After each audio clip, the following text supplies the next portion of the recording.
ओम शांति। अॼु जी मुल्य तारीख़ 18/12/2023। मिठा मिठा बाप दादा चवंदा मीठे मीठी ॿार आत्मा ऐं परमात्मा जो मिलन ई सच सच संगम अथवा कुंभ आहे। इन मिलन सां तव्हां पावन ठहींदा आहियो। यादगार में पोइ उहा मेलो मल्हाईंदा आहिनि दुनिया में। प्रश्न आहे, तव्हां ॿारनि में कंहिं ॻाल्हि जी ॾाढी सयानपन खपे? उत्तर आहे, ज्ञान जी जो नाज़ुक ॻाल्हियूं आहिनि उन्हनि खे सम्झाइण जी ॾाढी सयानप खपे, मतिलबु समझदारी खपे।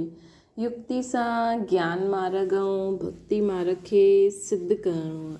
ईअं सम्झाइणो आहे जीअं चूहो फूक बि ॾींदो आहे ऐं काट बि वठंदो आहे। त सर्विस जी युक्तियूं रचणियूं आहिनि। कुंभ जे मेले ते प्रदर्शनी लॻाए करे अनेक आत्माउनि जो कल्याण करिणो आहे। पतित सां पावन थियण जी युक्ति ॿुधाइणी आहे। गीता हिन पाप जी दुनिया खां दूरि वठी हल। ओम शांति। बाप वेही ॿारनि खे सम्झाईंदा आहिनि पाप जी दुनिया खे कलयुग, पतित भ्रष्टाचारी दुनिया चइबो आहे न, ऐं पुण्य जी दुनिया खे सतयुग, पावन श्रेष्ठाचारी दुनिया चइबो आहे।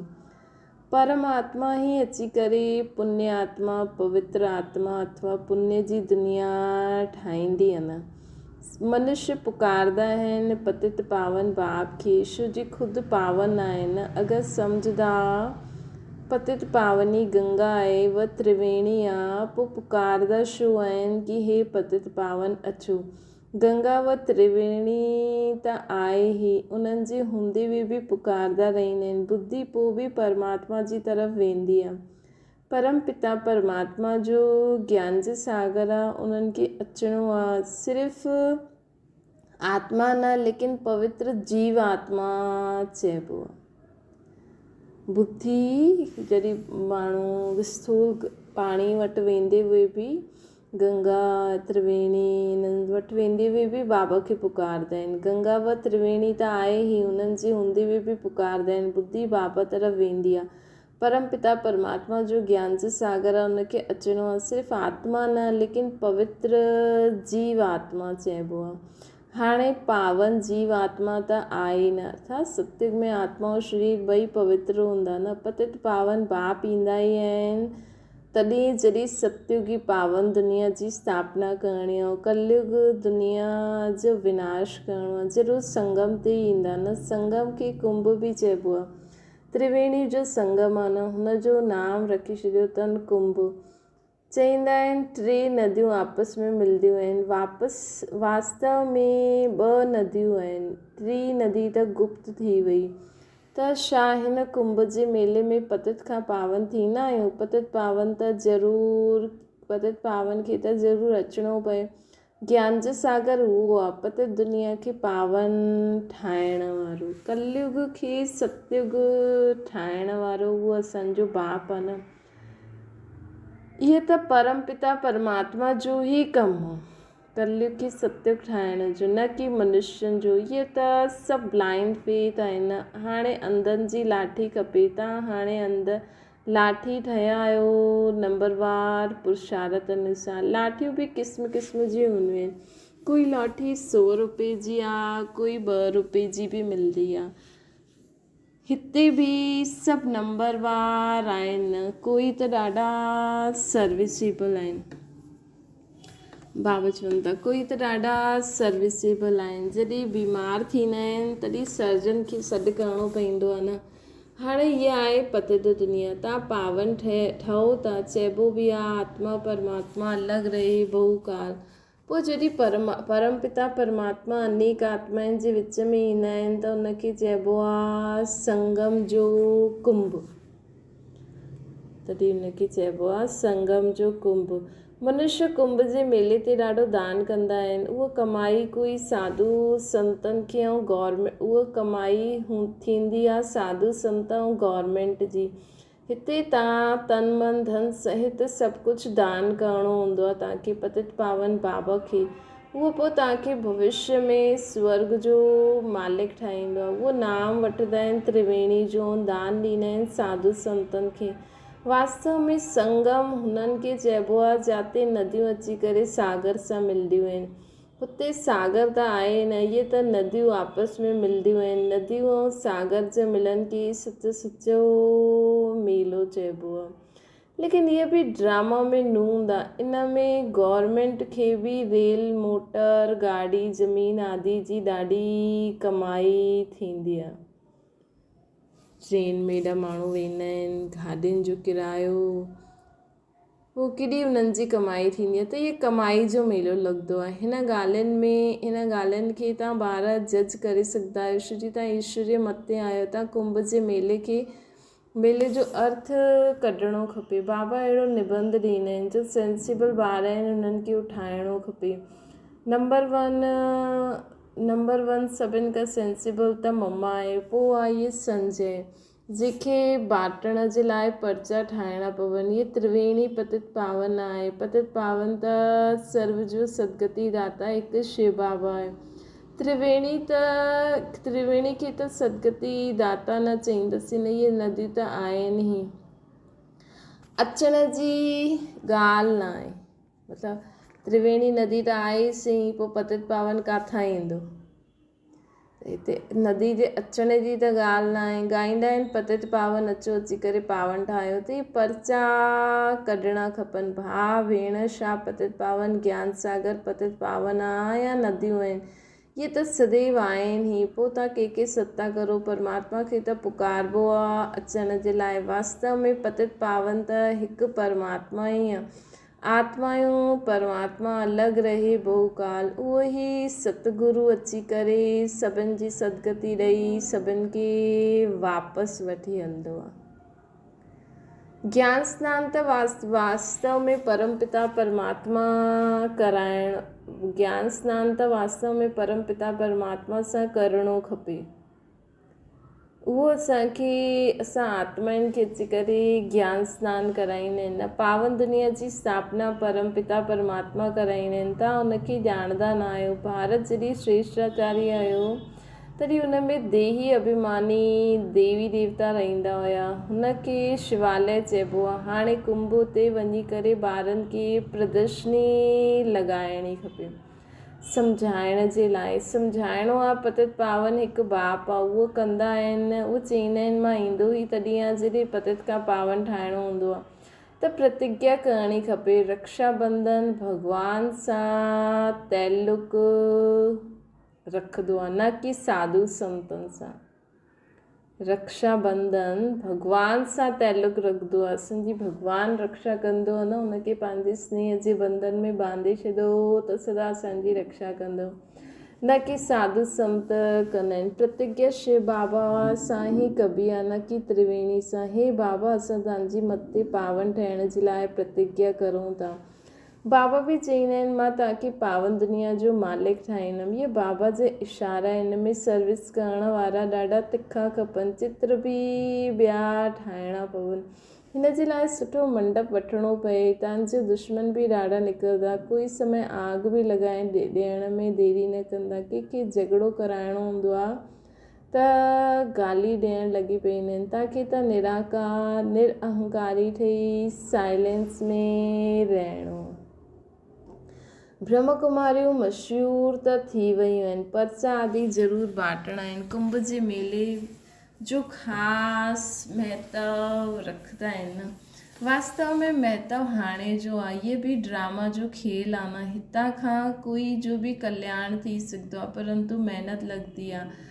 काटन खे फूल ठाहिण में महिनत लॻंदी आहे। बाबा चवनि था काटन खे फूल ठाहिण में महिनत लॻंदी आहे। कुंभ जे मेले में प्रदर्शनी करण में बि हिमत खपे, जान पहचान खपे जो कोई विघ्न न पए। तव्हांखे सिद्ध करिणो आहे कि पतित पावन केरु। मनुष्य पावन दुनिया स्वर्ग खे यादि बि कंदा आहिनि। कोई मरंदो आहे त चईंदा आहिनि फलानो स्वर्गवासी थियो। हुते त ॾाढा माल ठाल हूंदा आहिनि। हुतां खां पोइ हिते सॾु कराए खाराईंदा छो आहिनि। अगरि स्वर्ग में वियो त हुते त ॾाढा माल मिलंदा, पोइ हिते छो था सॾु करो। तव्हां श्रीनाथ जे मंदिर में ॾिसंदा आहियो केतिरा माल ठहींदा आहिनि। हाणे श्रीनाथपुरी ऐं जगन्नाथपुरी वास्तव में हिकु ई ॻाल्हि, परंतु हुतां श्रीनाथ द्वारे में वास्तव में आहे हिकु ई ॻाल्हि, परंतु हुते श्रीनाथ द्वारा में ॾिसंदा आहिनि त ॾाढा वैभव ठहींदा आहिनि।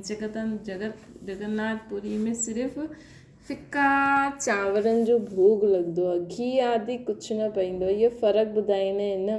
गोरो आहे त एॾा माल आहिनि, सावरा आहिनि त सुका चांवर। राज ॾाढो सुठो आहे। इहे बाप वेही सम्झाईंदा आहिनि। श्रीनाथ द्वारे में एतिरो भोग लॻाईंदा आहिनि त पोइ पुजारी माण्हू दुकान में विकिणी छॾंदा आहिनि। उन्हनि जी कमाई जो आधार बि उन ते आहे।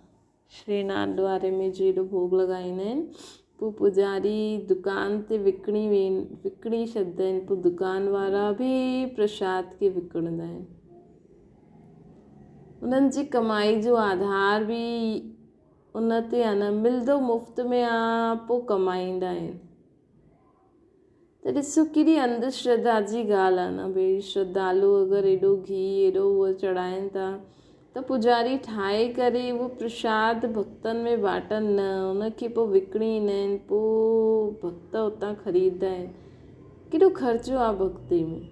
ये भक्ति मार्ग आहे, ज्ञान मार्ग, सदगति मार्ग। गंगा सनान सां थोरी सदगति थींदी आहे। ॾाढो युक्ति सां सम्झाइणो खपे। जे चूहो फूक ॾेई करे काढ़ंदो आहे, ॾाढो ई सयानपन खपे, सम्झण पोइ सम्झाइण जो। केतिरी नाज़ुक ॻाल्हियूं आहिनि। मनुष्य चवंदा आहिनि कि हे परम पिता परमात्मा तव्हांजी गति मत तव्हां ई ॼाणो।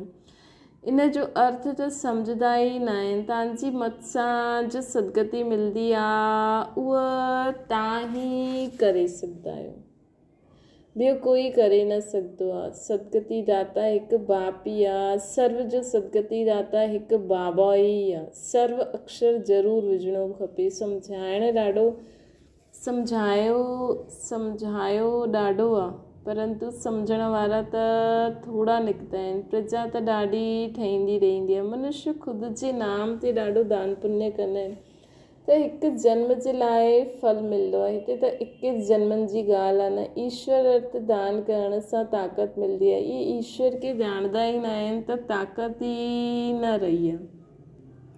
हिंदुअनि जा गुरू गोसाई त ढेर आहिनि। क्रिश्चन जो ॾिसो हिकु ई आहे। हिकु जो केतिरो रिगार्ड आहे। रिलीजन इज़ माइट चइबो आहे। हाणे तव्हां रिलीजन खे सम्झो आहे त केतिरी ताक़त मिलंदी आहे। बाबा चवंदा आहिनि ॿार सभिनि खे इहे वशीकरण मंत्र ॾियो। ॿारनि खे बाप चवंदो आहे तव्हां जातां खां आया आहियो हुनखे यादि करो त अंत मथे सुगत थी वञे। परमधाम में बाबा खे यादि करो। मां मथां जी रहण वारी, तव्हां जातां खां आया आहियो हुनखे यादि करो त अंत मथे सुगति थी वेंदी। बाप खे यादि करण सां तव्हां पावन ठही वेंदा। पाप दग्ध थी वेंदा। बाप ऐं वर्से खे यादि करिणो आहे, जंहिंसां सॼो चकर बुद्धि में अची वेंदो आहे। गृहस्थ व्यवहार में रहंदे देह जे सर्व संबंधनि सां बुद्धि योग कढी हिकु बाप सां जोड़ण जो पुरुषार्थ करिणो आहे, जो पोइ अंत समय बि उहो ई यादि पए। बाबा चवनि था घर गृहस्थी में रहंदे हुए सर्व संबंधनि सां बुद्धि योग कढी हिकु बाप सां गॾु जोड़ण जो पुरुषार्थ करिणो आहे, जो पोइ अंत में बि उहो ई यादि पए। ॿियो कोई बि यादि पए त सज़ा खाइणी पवंदी, पद बि घटि मिलंदो। अगरि ॿियो कोई बि असांखे यादि पियो त असांखे सज़ा बि खाइणी पवंदी ऐं पद बि घटि थी वेंदो। त वास्तव में कुंभ कल्प जी संगम खे चइबो आहे जॾहिं आत्माऊं परमात्मा मिलंदा आहिनि। परमात्मा ई अची करे राजयोग सेखारींदा आहिनि। उहा आहे पुनर्जन्म रहित, परंतु ॿार बि सम्झंदा न आहिनि। श्रीमत ते हलंदा न आहिनि त बेड़ो पार कीअं थिए। बेड़ो पार थियण माना राजाई पद पाइणु। बेड़ो पार थियण मतिलबु राजा ई पद पाइण। त असांखे बाबा जी श्रीमत खे सुठी रीति सम्झी करे जीवन में धारण करे हलंदासीं। जेतिरो बाबा जो लाइक़ु ॿार ठहींदासीं, आज्ञाकारी वफ़ादार फरमान बरदार ॿार ठहींदासीं, ओतिरो ई त बाबा असांखे स्वर्ग जी राजाई जो वरसो ॾींदो न। श्रीमत सां ई राजाई मिलंदी आहे। श्रीमत ते न हलंदव त आख़िरी ख़तमु थी वेंदव। सजणियूं साथ में उहा हलंदियूं जंहिंजो दीपक सदा जॻल रहे। सजणियूं साथ में उहे ई हलंदियूं जंहिंजो दीपक सदा जॻंदो रहे। जंहिंजे दीवे बुझल हूंदा आहिनि उहे साथ में थोरी हलंदा। सजणियूं उहे ई साथ में हलंदियूं जंहिंजा दीपक सदा ई जॻंदा रहनि। जंहिंजा दिया बुझल हूंदा आहिनि उहे साथ थोरी हलंदा आहिनि। अनन्य ॿार ई साथ में हलंदा बाबा जे, बाक़ी त नंबरवार पछाड़ी में ईंदा ई। लेकिन पवित्र त सभु ठहींदा, लेकिन बाबा सां गॾु जीअं बाबा परमधाम में पहुची असां बि पहुची वेंदासीं। त उहा ई हलंदियूं जंहिंजी आत्मा जी जोत सदा जे लाइ जॻल रहंदी। बाक़ी जो उन जोतनि मां जो ॿिया जोत निकिता आहिनि, ॿियनि जी जोत जॻी आहे, पोइ उन जी पिछाड़ी हली वेंदी। हर हिकु आत्मा जो पार्ट पंहिंजो बाबा चवनि था सभु आत्मायूं बि हिकु जहिड़ी ताक़त वारी न थी सघंदियूं आहिनि। हर हिकु आत्मा जो पार्ट पंहिंजो आहे। हिकु जहिड़ो पद न मिली सघंदो। बाबा चवनि था हिकु जहिड़ो पद सभिनि खे न मिली सघंदो। अंत में सभिनि जो पार्ट क्लियर थी वेंदो। झाड़ केतिरो वॾो, केतिरा मनुष्य आहिनि। मुख्य जो वॾा टालियूं आहिनि उहे ॾिसण में ईंदियूं आहिनि। मुख्य आहे फाउंडेशन, बाक़ी त पोइ में ईंदा आहिनि। मुख्य आहे फाउंडेशन, बाक़ी त पोइ में ईंदा आहिनि। हुननि में ताक़त घटि थी वेंदी आहे। स्वर्ग में सभी न अची सघंदा आहिनि। भारत ई हेवन हुयो न, ईअं न कि भारत जे बदिले जापान खंड हेवन थी वञे, ईअं न थी सघंदो आहे। छा मीठी बाप दादा व माता पिता जे लाडले सिकी लदा ज्ञान जे सितारे ॿारनि खे यादि प्यार ऐं गुड मॉर्निंग। रूहानी बाप जी सभिनि रूहानी ॿारनि खे नमस्ते। असांजी बि रूहानी माता पिता बाप दादा खे यादि प्यार गुड मॉर्निंग ऐं नमस्ते। रात्रि क्लास आहे 24/4/68 जा। ॿारनि खे सम्झायो आहे ऐं ॿिया धर्म स्थापक कोई सभिनि जो कल्याण न करे सघंदा आहिनि। उहे ईंदा आहिनि सभिनि खे वठी ईंदा आहिनि। उहे जॾहिं ईंदा आहिनि त सभिनि खे मथां खां हेठि वठी ईंदा आहिनि। त लिबरेट करे गाइड जो कंदो आहे, उनजो गायन आहे। उहो भारत में ई ईंदा आहिनि। त भारत सभिनि खां ऊच देश ठहिरियो। भारत जी ॾाढी महिमा करणी खपे। भारत ई अची करे बाप ई अची करे सर्व जी सदगति कंदा आहिनि। भारत में अची करे सभु तॾहिं ई शांती थी वेंदी आहे। जॾहिं बाबा सर्व जी सदगति करे छॾंदा आहिनि तॾहिं ई शांती थी वेंदी आहे। विश्व में शांती हुई। सृष्टि जे आदि में स्वर्ग में हिकु धर्म हुयो, हाणे त अनेक धर्म निकिता आहिनि। बाप ई अची करे शांती स्थापन कंदा आहिनि। कल्प पहिरियों मिसल कंदा आहिनि। तव्हां ॿारनि खे ज्ञान मिलियो आहे त वीचार सागर मंथन हलंदो आहे, ॿियो त कोई जो हलंदो ई न आहे। इहे बि तव्हां सम्झंदा आहियो देही कि असांजो ई वीचार सागर मंथन हलंदो आहे। असांजो ई वीचार सागर मंथन हलंदो आहे, ॿियो कंहिंजो हलंदो ई न आहे। देह अभिमान जे कारण देह खे पूजदा रहंदा आहिनि। आत्मा पुनर्जन्म त ज़रूरु हिते ई वठंदी न। हाणे त सम्झंदा आहियो पावन त हिकु ई असांजो बाप आहे न, हिकु ई उहो आत्मा आहे। दुनिया में त माण्हू देह अभिमान जे वश थी करे केॾो गुरूअनि जे देहनि खे ई पूजदा रहंदा आहिनि। हाणे त असां सम्झंदा आहियूं पावन त हिकु बाप ई ठाहिण वारो आहे। पूज्य लाइक़ु त हिकु बाप ई आहे न। बाप ई गुप्त ज्ञान ॾींदा आहिनि जंहिंसां सर्व जी सदगति थींदी आहे। सर्व शब्द ज़रूरु लिखिणो खपे। इन योनियुनि जी, तत्वनि जी, सभिनि जी सदगति थी वेंदी आहे। बाक़ी हनुमान गणेश आदि जहिड़ी कोई चीज़ हूंदी न आहे। इन्हनि सभिनि खे चइबो आहे पुजारी। इन्हनि सभिनि खे चइबो आहे पुजारी। ॾिसो वैसे चइण में त हनुमान बि भक्ति कई, गणेश बि भक्ति कई शिवलिंग जी, त इन्हनि खे पूजण वारा बि भक्त ई आहिनि। त बाबा चवनि था इन्हनि सभिनि खे चइबो आहे पुजारी, जो इन्हनि सभिनि खे पूजदा आहिनि, कंदा आहिनि। अच्छा, रूहानी ॿारनि प्रति रूहानी बाप व दादा जो यादि प्यार ऐं गुड नाइट। रूहानी ॿारनि खे रूहानी बाप जी नमस्ते। असांजी बि रूहानी बाप खे यादि प्यार गुड नाइट नमस्ते। रूहानी माता पिता खे रूहानी बाप दादा रूहानी माता पिता खे यादि प्यार गुड मॉर्निंग बि ऐं गुड नाइट बि।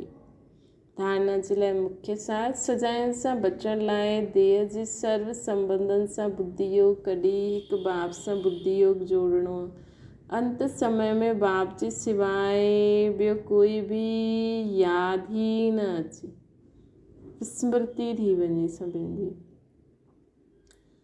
ॿियो आहे भाव चईंदे न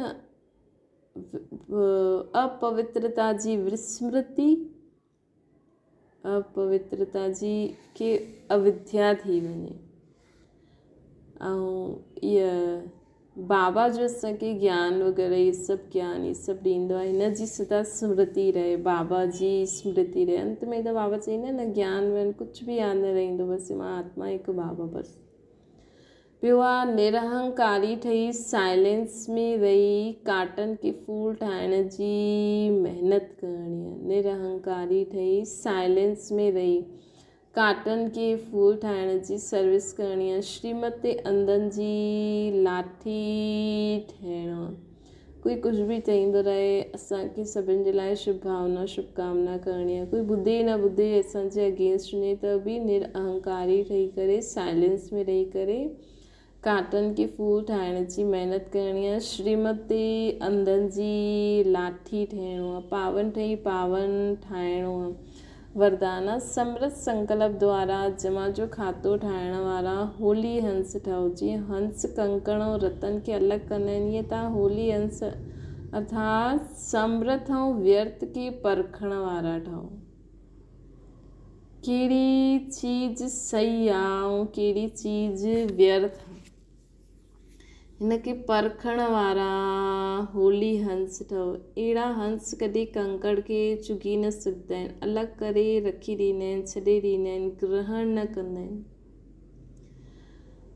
अहिड़ा तव्हां होली हंस व्यर्थ खे छॾे समृत संकल्पनि खे धारण करो। अहिड़ा असां होली हंस व्यर्थ खे छॾे करे समृत संकल्पनि खे धारण करो। व्यर्थ त ॾाढो समय ॿुधियो ॻाल्हायो कयो, लेकिन हुनजे परिणाम सां सभु गवायो न। हाणे गवाइण वारा न ठहो, जमा जो खातो वधाईंदा रहो। हाणे गवाइण वारो न ठहो, जमा जो खातो वधाईंदा रहो। स्लोगन आहे स्वयं खे ईश्वरीय मर्यादाउनि जे कंगन में बांधे वठो त सर्व बंधन समाप्त थी वेंदा। स्वयं खे ईश्वरीय मर्यादाउनि जे कंगन में बांधे वठो त सर्व बंधन समाप्त थी वेंदा। अच्छा, ओम शांति। बाबा खे यादि करो।